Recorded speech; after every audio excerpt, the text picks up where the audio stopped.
আপনি একটু জিনিসটাকে হাতে তুলে একটু ফোল্ড করতে পারবেন? হাতে নিয়ে নিন পুরোটাকে, পুরো পুরো ফুললি ফোল্ড। সাউন্ডটা কমে গেল কি করে? মিউট হয়ে গেছে আই থিঙ্ক। এইটা কমে গেছে পুরো। ওকে, নো প্রবলেম। মানে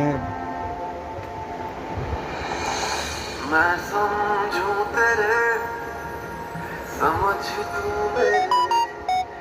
मेरे दिल के